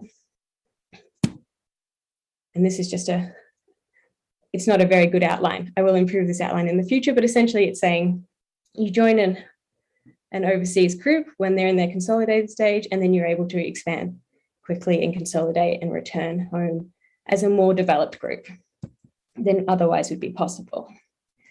And in the paper, again, I am separated from all of my books and banned from entering my office due to a COVID outbreak in Australia. So these have all been written very much off the top of my head for the purpose of speed rather than depth and clarity. So there are lots of groups that I could talk to that emerged during this period, but I just chose three that came from different geographical backgrounds and different stages of development. So the Libyan Islamic Fighting Group, obviously before the Soviet-Afghan war, there were underground opposition cells to Gaddafi, but a lot of that opposition was quite effectively crushed by the Gaddafi regime. And there was no centralized group operating at that time. within Afghanistan and across the border in Pakistan, obviously, the LFG was able to form. And for the first time, there was a unified opposition group that could operate in Libya. Obviously, they faced barriers. This says nothing about the outcome and whether they'll be successful, just that they were at a better stage than if they had not had that foreign fighting experience. Jamaat Islamiyah is a splinter group from Dar al-Islam, which had twice been almost completely destroyed by the Indonesian state. So when it came to the early 80s, a lot of Indonesian fighters were sent to Afghanistan for training, and eventually the leaders of Jamaat Islamiyah splintered, and Jamaat Islamiyah has been a long-standing, quite effective terrorist organization through Southeast Asia. And then obviously Al-Qaeda. I never like presenting on Al-Qaeda, but it was an obvious case in this instance where without the experience of the Soviet-Afghan and Afghan civil wars, they wouldn't exist. Those networks were highly unlikely to form, and that those shared grievances that were really created amongst those members is unlikely to have occurred in the same way. And obviously within Saudi Arabia and Egypt, where their main membership came from at the time, there were huge barriers to mobilization against the state during that period. And I just quickly contrast these with Bosnia and Herzegovina, where foreign fighters were used on the front line. There was quite a high death rate among foreign fighters there, and they were quite often used as cannon fodder by the Bosnian army. And you do not see that same emergence of new groups. You could say that at the time, the market for new armed groups was quite full, or those national groups had already been put down by the state, or also that maybe Al-Qaeda had market control at the time. So there were other competing factors. And then Al-Qaeda in Iraq, I think I have some difficulties with Al-Qaeda in Iraq on account that I'm not as across the trajectory of some of their fighters during the Arab Spring. But I think certainly with Al-Qaeda, with the violence perpetrated during this period overseas, it was attributed to Al-Qaeda in Iraq as members of Al-Qaeda in Iraq rather than to new nationalist groups. And a really good example we look further on is with ISIS attacks in France. Is they weren't against the French state to overturn the French state and transform the French state. They were very much on behalf of ISIS rather than a new group. So I've kept this quite brief because I know we're short on time.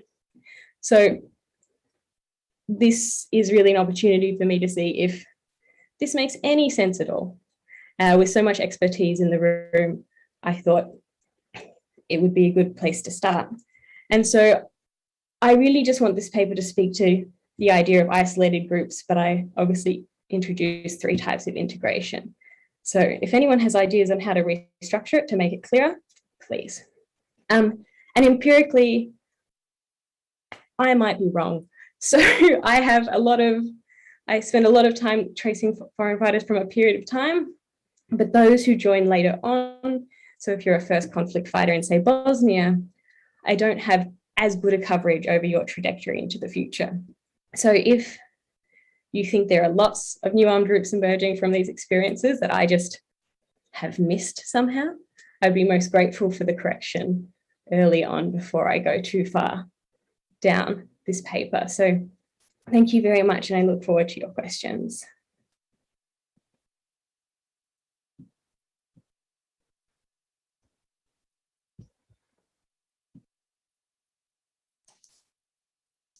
شكرا جزيلا دكتورة نيكولا. Nicola, thank you for this very rich paper. And now we go to the questions. The organizers have asked me to take the questions to Dr. Thomas Juneau first because he has to leave at 4:45 our time. So we'll start with the questions about the first presentation. I have one question from social media. Mu'nis al-Janabi says, was it part of Iran's strategy to control the affairs in Yemen right from the start, or has this happened as a result of the Arab Spring events? I have 6 people who wanted to. First, Dr. Abdul Fattah Muhammad, if your intervention is to do with Dr. Juneau, no, it doesn't. Okay. Dr. Musa, yes. Thank you very much, Dr. Haider and others. We really enjoyed the presentations today. And Dr. Thomas, I always follow them because I also am interested in Yemen and Yemen's affairs. And I enjoyed the presentation on the strategic links between the Houthis and the Iranians.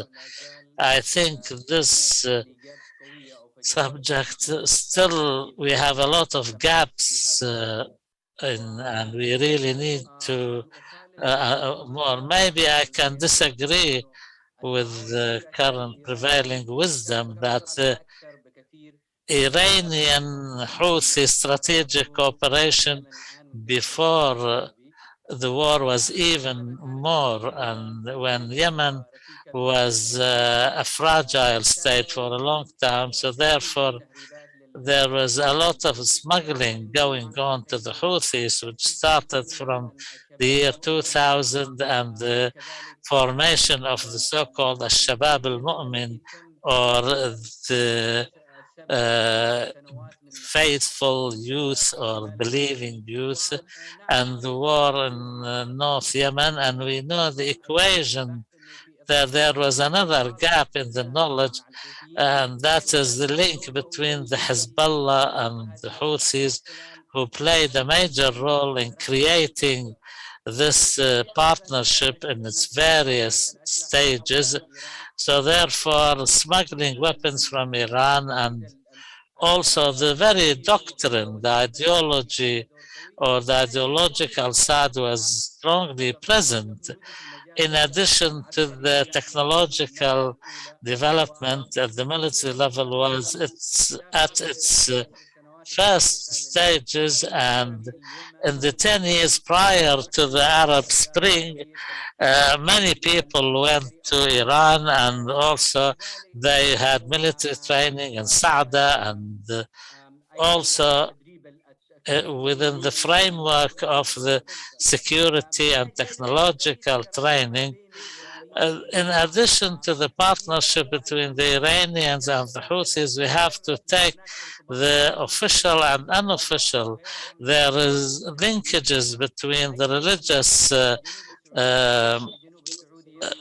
seminaries, al-Hawza, between also, we have to take this unofficial aspect or dimension, and the financial support in particular that the Houthis were getting by also by unofficial Iranian circles. Maybe this kind of help far exceeded what they got officially.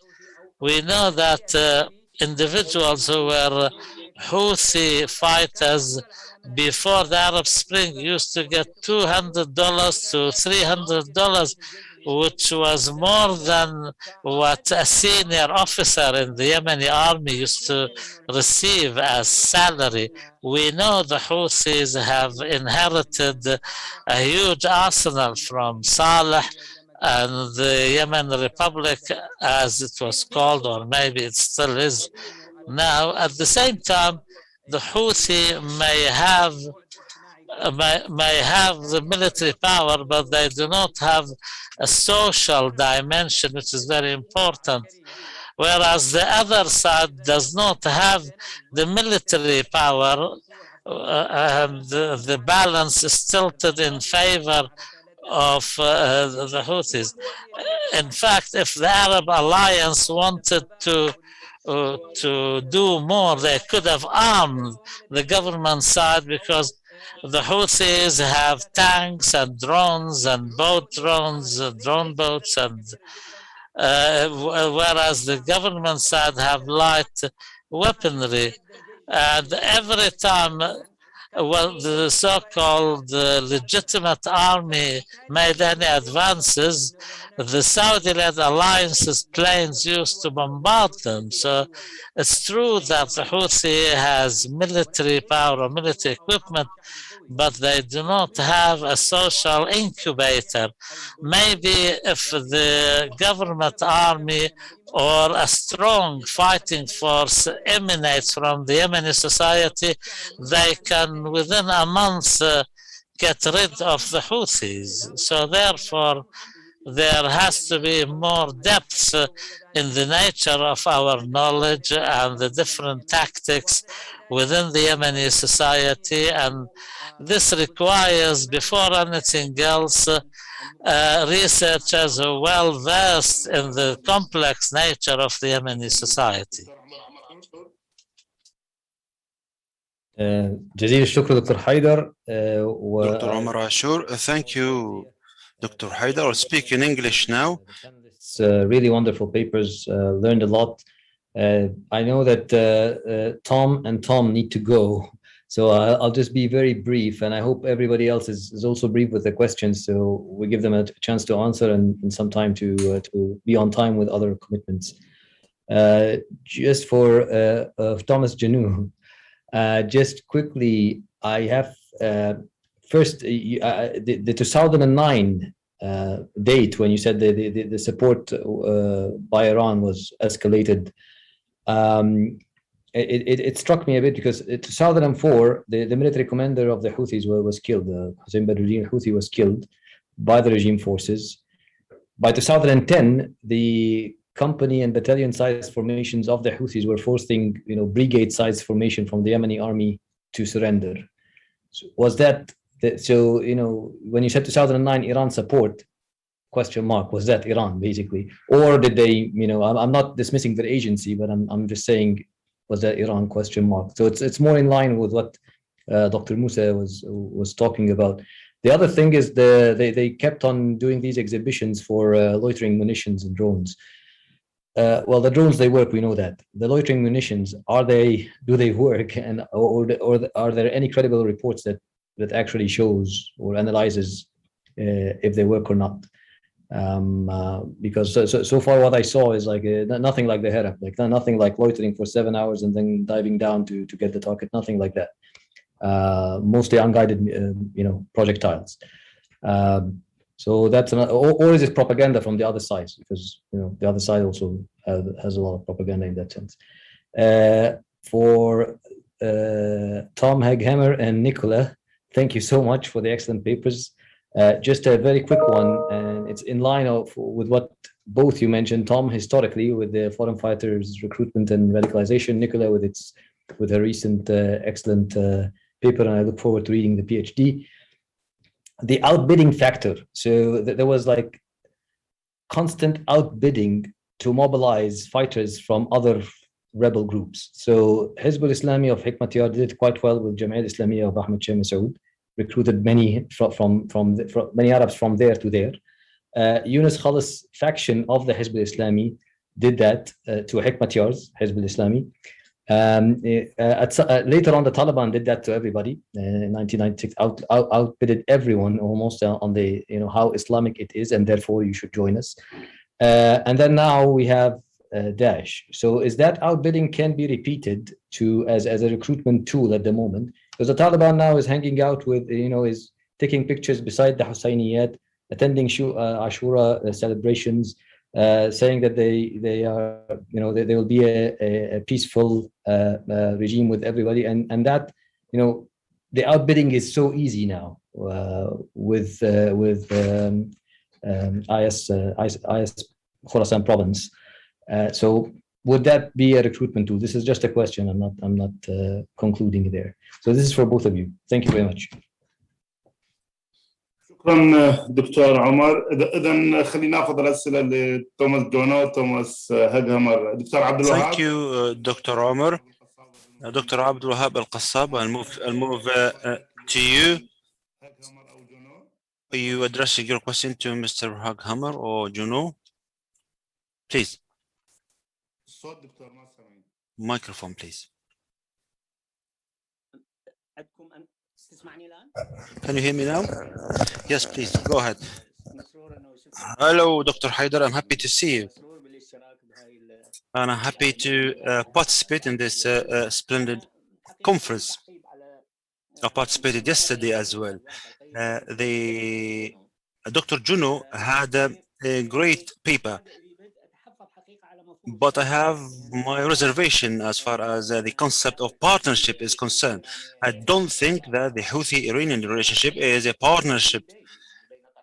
Partnership usually takes place between two co-equals. And we know that the Houthis are subservient to the Iranians or followers, the like of other non-state actors. We can't say that Saeed Ahl al-Haq or Hezbollah or other non-state actors can have a partnership with Iran or the other militias in Syria. I think this is a relationship that relates to loyalty or followership or subservience.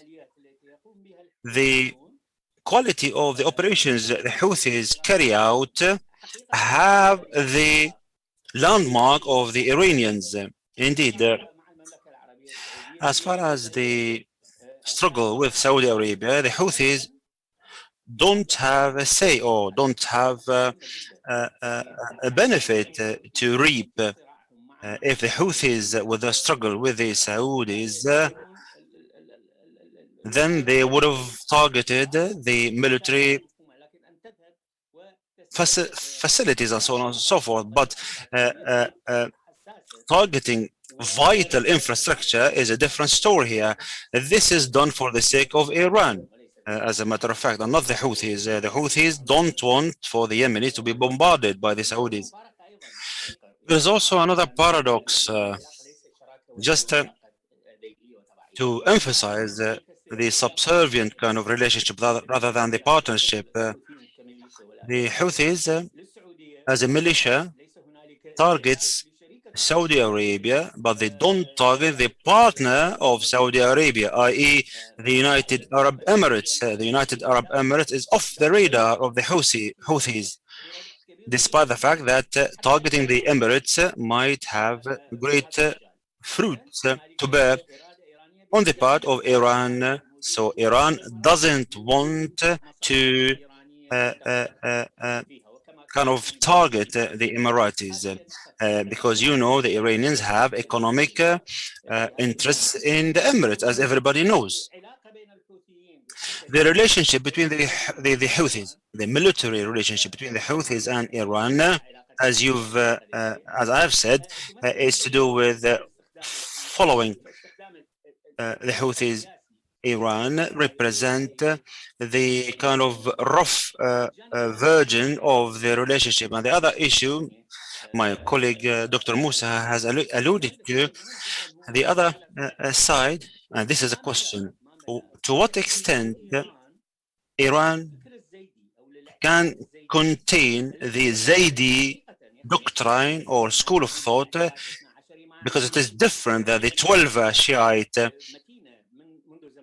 albeit Badruddin Houthi and Hussein al-Houthi, they studied together and they went to Qom in Iran, and there is the Jarudi kind of taste in the Zaidi school of thought of the Houthis. But my question is to do with the mainstream. Do you think that the Iranians were successful to contain the Zaidi, the 5 Shiite school of thought? Because as you know, they are 12ers, they are 12ers Shiites, and the Houthis are Zaydis. So how could we square this circle? Because some of them are considered infidels in the eyes of others. Thank you. Thank you. I might have another intervention when Mr. Hamzeh would have his paper.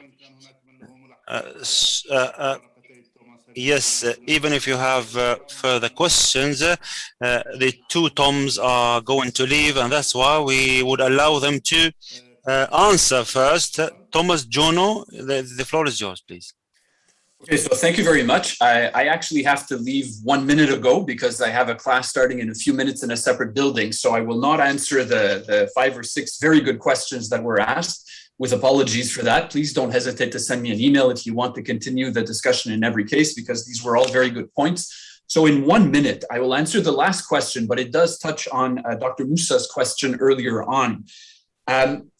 You know, I don't think it's written anywhere that a partnership has to be between equal actors of equal strength or both state actors.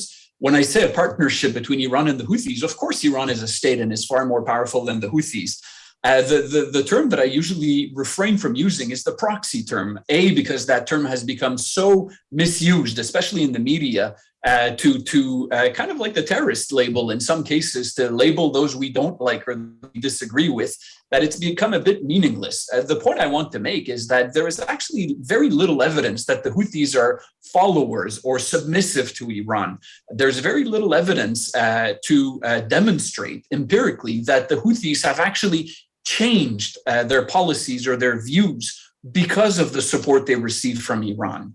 If you have seen that evidence, I would be very happy if you could share it with me, because I don't think that's how the relationship works. There's a convergence of interests between the two. They don't agree on everything, but they agree on quite a lot.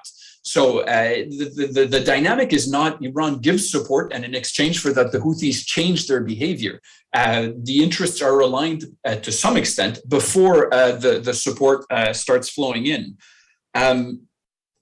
Of course, that has led to the Houthis gaining significant capability and being able to succeed in operations in terms of holding terrain, in terms of using intelligence very effectively to launch mobile and nimble operations with small teams, et cetera, to launch the missiles and drones over 1,000 kilometers into Saudi Arabia. They need intelligence to do that, which only Iran provides. Of course, that is absolutely true. But that does not make the Houthis submissive. Last point in 20 seconds on the UAE. That's actually a very interesting point. I think I'm not privy to any discussions that have occurred, as I'm sure they have, between the UAE and the Houthis, but I assume that there have been quiet back channel communication with the two sides agreeing to mostly not target each other. You say the Houthis have not targeted the UAE? True.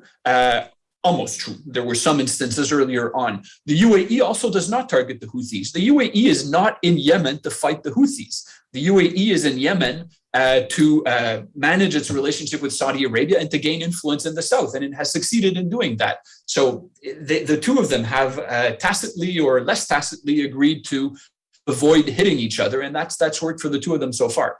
On that, I will stop, leave the next answers to my eminent Thomas colleague, and thank everybody again. Thank you.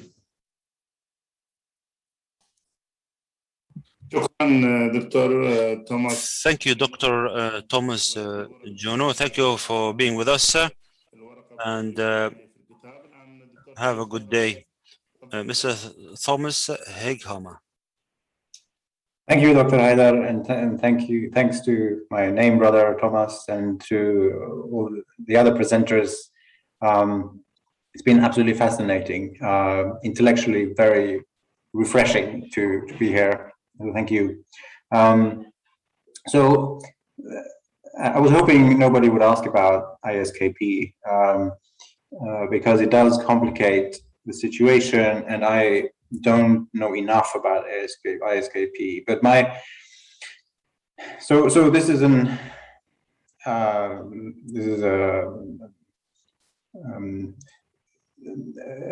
what I'm going to say is based on primarily kind of secondary source readings and so on. But my sense is that ISKP is weak and that it faces, I think, bleak prospects in Afghanistan because the Taliban is already at war with the Taliban. The Taliban don't want them there. And the Taliban has powerful allies. The Taliban is supported by Pakistan. And it's even conceivable that the US might provide limited assistance to the Taliban in their fight against ISKP, as the US has done in the past. So And I think the ISKP and the Taliban are too different in size and in position to be to engage in one-upmanship, in competition. The ISKP just doesn't stand a chance in a political competition with the Taliban. So I'm not too worried about that. My main concern, I think, is infighting of other kinds, either inside the Taliban or between Taliban and some of the kind of other regional commanders, popularly called warlords, in other that have more sort of traditional power in certain regions of Afghanistan. And I think that'll be very interesting to watch. Can the Taliban hold Afghanistan together over time? That I'm a little skeptical of that, and I'll be very interested to follow that situation. But thank you for these questions, and like Thomas, I'm afraid I have to leave now. But I want to express my gratitude and say how wonderful it was to be here with you today, and I wish you a good rest of the afternoon. Thank you.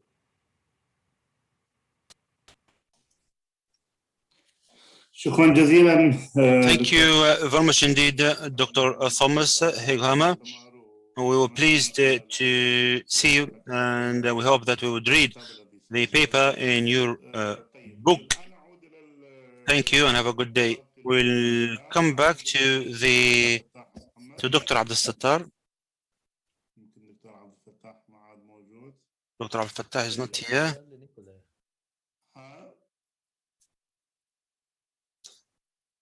I've got a question to Nicola. On outbidding, because it was for her and for Dr. Thomas.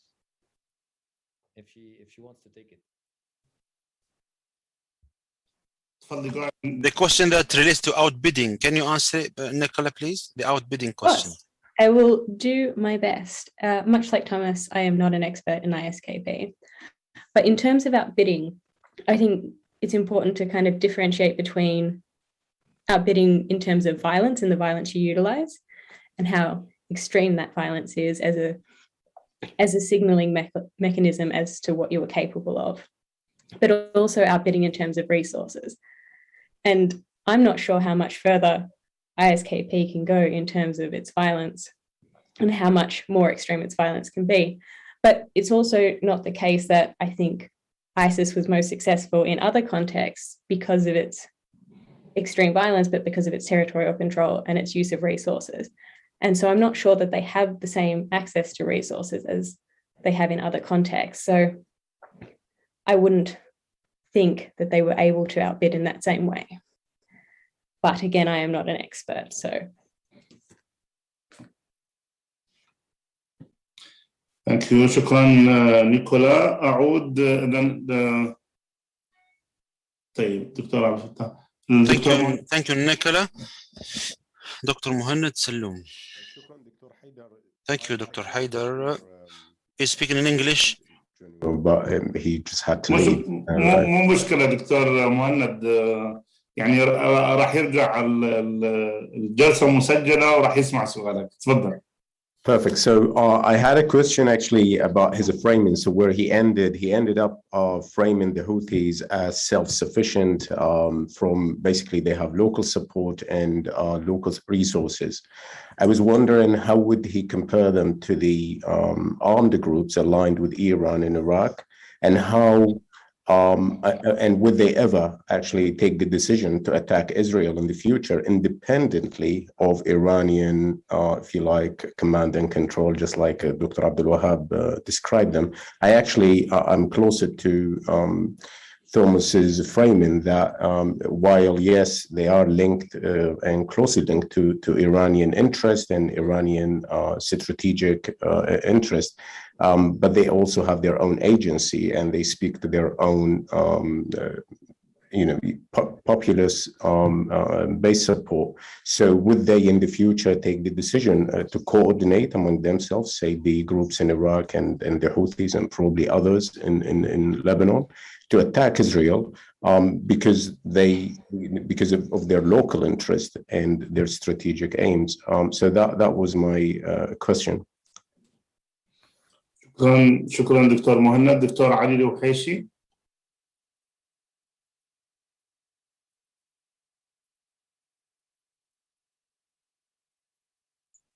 السلام عليكم ورحمة الله وبركاته. شكرا دكتور حيدر على إدارتك للجلسة. Good evening to you. Thank you, Dr. Haider, for moderating this session. I had two questions to Dr. Thomas Juneau and the other Thomas who have left. السؤال الأول كيف يمكن وصف My question, how could we describe the Houthis? Are they proxies to Iran or are they followers? And to what extent Iran wants to get to in its support to the Houthis? وهل قوات التحالف تستطيع السيطرة do we think that the Arab Alliance can take control of Yemen? The second question addressed to Hegghammer عليها لعودة المقاتلين العرب إلى أفغانستان is to do with the conditions that he talked about as far as the return of the Arab fighters to Afghanistan. شكرا. Especially in light of Taliban controlling the land. Yes, he thought that the Arab fighters will not return to Afghanistan. But I'll come back to Dr. Abdul Wahab al-Qassab.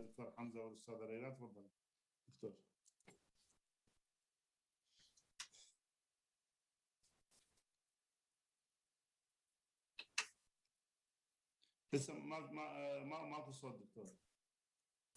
اي هو في مشكله الان الصور مثلا. شكرا جزيلا مره اخرى دكتور حيدر عليك. Yes, thank you again, Dr. Haider. And I'd like to thank Dr. Hamzeh and his co-author when they talked about the Turkistan Islamic Party. I have a question that is twofold. Dr. Hamzeh has answered the first, but oh yes, he answered about the Turkish influence. Taken into consideration the pragmatism of the Turkish policy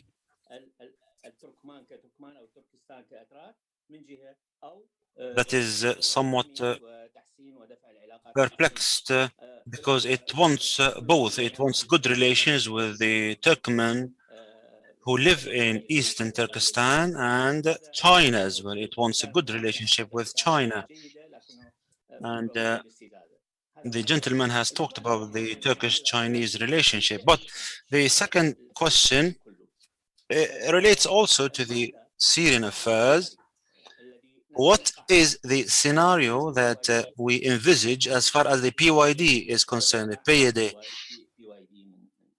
If the Americans withdraw, because they are the main supporters, do you think that the PYD will follow the suit of the PKK, will withdraw to Iraq and perhaps stay in Turkey? This is my question. Thank you. Thank you, Doctor. Yes, Hamzeh and Laila, you can answer. And if Nicola wants to add, she can do so. There's another question. Do we think that Syria will turn into a second Afghanistan? There's also another question from the social media. What is the role of the Western power centers as far as the Islamic movements are concerned. The other question is, do we have a socio-economic political program or manifesto of these Islamic movements that can compete with others? So these were the questions. I'll move to Hamzeh, Laila, and Nicola. If the lady wants to intervene, she can do so. Yes, I'll move to Laila. Laila has some points, especially as far as Turkey is concerned. Laila, please go ahead.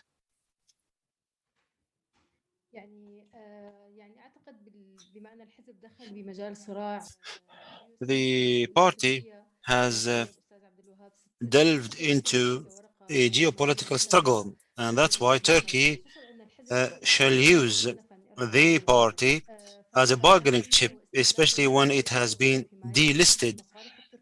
I think the Turks will be benefiting from the party, despite the fact that it's still an ally to the al-Nusra front, the Jabhat Tahrir al-Sham. But I think still Turkey will use it against China at one stage, perhaps. Right, as far as this, can you hear me? Yes, yes, go ahead. By and large, I think that Laila has a view. Yes, we write the same paper, but I have another perspective as far as Turkey is concerned. During the latest or the last days, I followed what has been said in Turkey as far as the Uyghur is concerned. By and large, it seems Turkey will use the party for a future role in Afghanistan, whereby the militants of the Turkistan party can be used to confront China. But China has been robust as far as the Taliban is concerned. So, and the Taliban are heeding the message of the Chinese. They are somewhat in the same bed together, but I would like to say that the Dhabihullah Mujahid in an interview with a Chinese newspaper, the Taliban said that they will never allow any armed group to use the soil of Taliban or the soil of Afghanistan to launch attacks on China. Understanding the Uyghur is somewhat difficult because the relationships have evolved. 1996, it pledged allegiance to the Taliban, and in 2008 as well. But the Uyghur, as you know, are Turks, and they look up for Turkey. And as you know, Dr. Haider, Turkey wanted a role in Afghanistan, and Turkey wanted to do so through the NATO. And the Taliban still thinks, despite the fact that Turkey wants to have a role, but the Taliban thinks that Turkey is part and parcel of the NATO. And that's why the Turkish government has not recognized, even partially, the Taliban. I think, and these are rudimentary kind of observations that ought to be tested. I think that the Taliban, or the leaders of the Taliban, ETIS East Turkestan Solidarity and Society Education, they look at them as a movement that had relationships with the previous leaders of the Afghan government, the deposed Afghan government. So perhaps they look at them as being somewhat traitors, between brackets. I don't want to generalize, but I would like to say that moving back to Afghanistan and moving later to Eastern Turkestan might be the objective of the militants of the Turkestan Party. But as Tom said, there are obstacles that they shall encounter as far as going back from Syria to Afghanistan, because they have divisions. There's the Hurras al-Din, the ISIS, the Hayat Tahrir al-Sham, and different loyalties, and being compelled to be a local group, to be integrated, to have intermarriages, so on and so forth, attracting local militants as well. The Turkestan Islamic Party in the latest years have attracted Turkmen or other Syrians, local militants, to become local in the eyes of the other parties. So following the delisting of this party, I think that going back to Afghanistan is difficult. I don't think that Turkey wants a confrontation with China because of this very party. As far as the PAD, quickly, I don't think that Syria is similar to Afghanistan. And the reason is simple. Dr. Thomas has talked about the Iranian low-cost intervention. The Americans' intervention in Syria is a low-cost intervention as well. 800 troops located in the periphery or in strategic kind of areas. Russia and Turkey don't want to withdraw, and only 2 American soldiers have been killed incidentally, not in combat. So Russia has spent $1 million a day as far as the sorties and the air power cover is concerned. So it is more costly to Russia.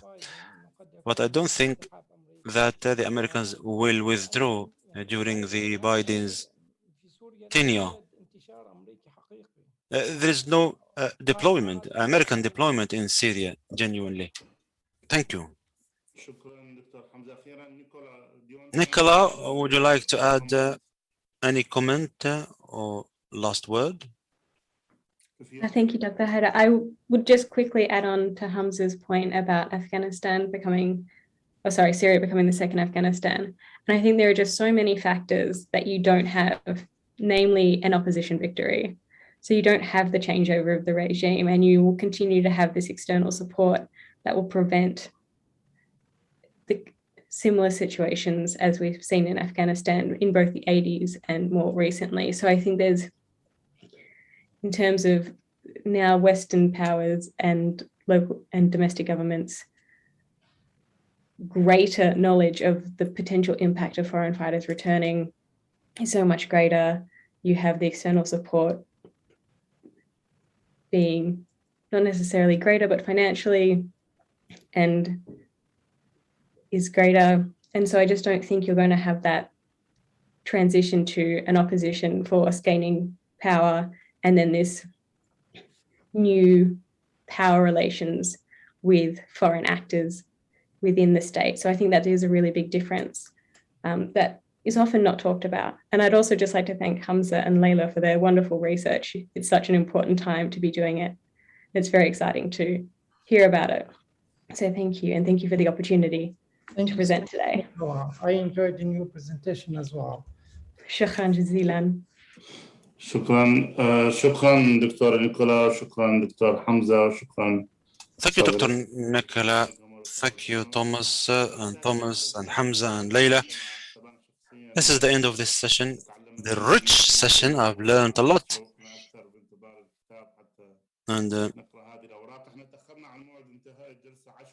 indeed, we are 10 minutes late.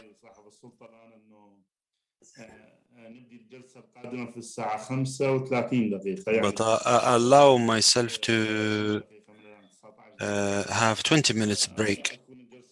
So we'll be talking about the changing character of civil war. It will be at 5:30. Thank you.